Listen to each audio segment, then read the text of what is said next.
Au Mali, les autorités ne sont pas les seules à œuvrer pour le retour de la paix. L'Union européenne, à travers le projet Jeunesse et Stabilisation (PROJES), met en œuvre à Ségou et dans d'autres régions du centre des initiatives pouvant créer des opportunités d'emploi et d'autonomisation des jeunes et lutter contre leur enrôlement par les groupes terroristes. Sa dernière initiative de formation de 120 jeunes des régions de Ségou, San et Mopti dans les métiers du textile entre dans ce cadre. Le Mali aujourd'hui n'est pas seul dans cette démarche-là. Le Mali, l'Union européenne, par exemple, évolue à côté du Mali depuis fort longtemps pour l'aider à apporter des actions complémentaires pour favoriser ce retour de la paix à travers beaucoup d'actions, de projets, programmes, notamment dont fait partie le programme Jeunesse et Stabilisation. Créé au début des années 2000, le centre Ndomo, connu pour son architecture qui rappelle celle soudano-sahélienne et qui s'évertue à vulgariser les traditions, va conduire cette formation de 3 mois en filature, le tissage et la teinture naturelle appelée Borolan.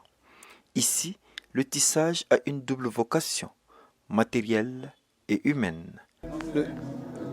Le triangle, un travail bien fait doit être toujours félicité. La limite, chaque chose a une limite.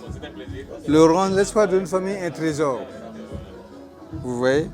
Et lever comme ça veut dire la colonne vertébrale du poisson.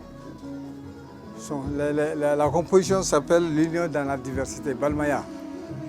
Car en réalité, si le projet crée des conditions pour l'autonomisation des jeunes, son souci premier, c'est de contribuer aux côtés des autorités au retour de la paix dans le centre du pays.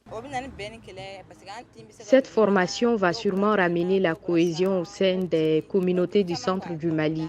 Certains viennent de San, d'autres de Benina et de Mopti. On va échanger, apprendre à se connaître et tisser des liens d'amitié. Pendant ces 3 mois, ils vont communier, ils vont interéchanger pour que au moins la cohésion tant voulue par les autorités puisse se réaliser.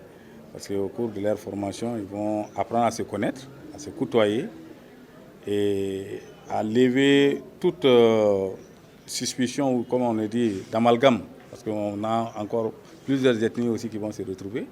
Résolument, tous les efforts de l'État malien et de ses partenaires sont désormais tournés vers le retour de la paix partout au Mali. Et cela passe par la construction de ponts entre les communautés. Mohamed Danyoko pour VOA Afrique, Bamako.